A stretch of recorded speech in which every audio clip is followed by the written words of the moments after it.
പാലക്കാട് ഒലവക്കോടിന് സമീപം കാവിൽപ്പാട് റോഡിലെ വെള്ളക്കെട്ടിന് പരിഹാരം കാണാൻ നാട്ടുകാർ ചേർന്ന് ഓവുചാൽ നിർമ്മിച്ചു.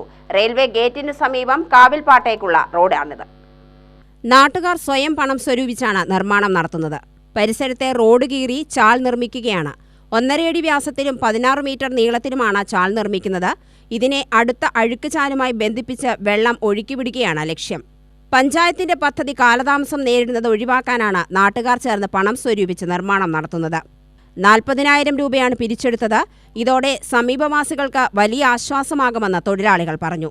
റെയിൽവേ ഗേറ്റിന് സമീപത്ത് തുടക്കത്തിലാണ് വെള്ളക്കെട്ട്.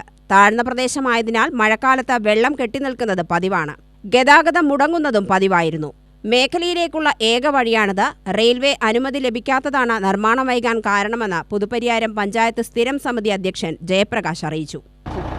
10-15 വർഷമായിട്ടുള്ള ഒരു പ്രശ്നമാണ്. റെയിൽവേയുടെ സ്ഥലമായതുകൊണ്ട് നമുക്ക് അനുമതി കിട്ടാൻ വലിയ ബുദ്ധിമുട്ടായിരുന്നു. ഇപ്പോൾ നമ്മൾ ദുരന്ത നിവാരണത്തിൽ ഉൾപ്പെടുത്തി പാലക്കാട് ജില്ലാ കളക്ടർ ചെയർമാനായിട്ടുള്ള അതിലേക്ക് ഭരണസമിതി തീരുമാനം അറിയിക്കുകയും ഉടനെ തന്നെ കളക്ടർ അതിന് നടപടിയെടുക്കുകയും റെയിൽവേയെ ബന്ധപ്പെട്ട് കത്തയക്കുകയും ഇന്ന് നമ്മളതിനെ ഫോളോ അപ്പ് ചെയ്യുകയും ചെയ്ത് ഇതിൻ്റെ അടിസ്ഥാനത്തിൽ കഴിഞ്ഞ 10-ാം തീയതിയാണ് അനുമതി കിട്ടിയത്. അനുമതി കിട്ടി, ഫണ്ട് സ്വരൂപിച്ചു. പൈപ്പ് എവിടെ കിട്ടുന്നത് അന്വേഷിച്ചു. 1.5 അടി വ്യാസമുള്ള 16 മീറ്റർ നീളമുള്ള പൈപ്പാണ്, 8 പൈപ്പാണ് ഇട്ടിട്ടുള്ളത്.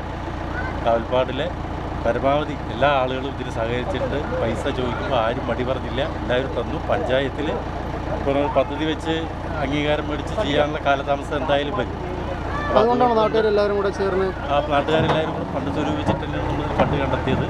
മാത്രമല്ല തെരഞ്ഞെടുപ്പ് 2 മാസം കഴിഞ്ഞാൽ പെരുമാറ്റച്ചട്ടം വരാൻ സാധ്യതയുള്ളതുകൊണ്ട് എപ്പോൾ വേണമെങ്കിലും ഇത് വർക്ക് നിന്നുപോകാൻ സാധ്യതയുണ്ട്. പക്ഷേ ഇത് അടിയന്തരമായി ചെയ്തു തീർക്കേണ്ടതായതുകൊണ്ട് ആളുകളെ പറഞ്ഞപ്പോൾ അവർക്കും ബോധ്യപ്പെട്ടു. കാരണം അത്രയും പ്രയാസം നേരിടുന്നതാണ് കുട്ടികൾ, വൃദ്ധർ, ഗർഭിണികൾ, ഒരുപാട് പേര്, വയസ്സായ ആൾക്കാരും നാട്ടുകാരും ഓട്ടോറിക്ഷ ഡ്രൈവർമാരും. നമ്മുടെ അയേക ബസ് അവിടെ ഓടുന്നു.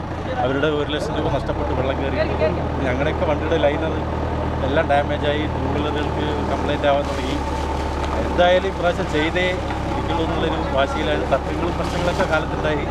അതെല്ലാം പരിഹരിച്ച് എല്ലാ ഡിപ്പാർട്ട്മെൻറ്റ്, പോലീസുകാരെല്ലാവരും.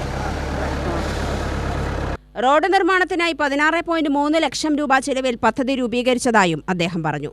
UTV news, Palakkad.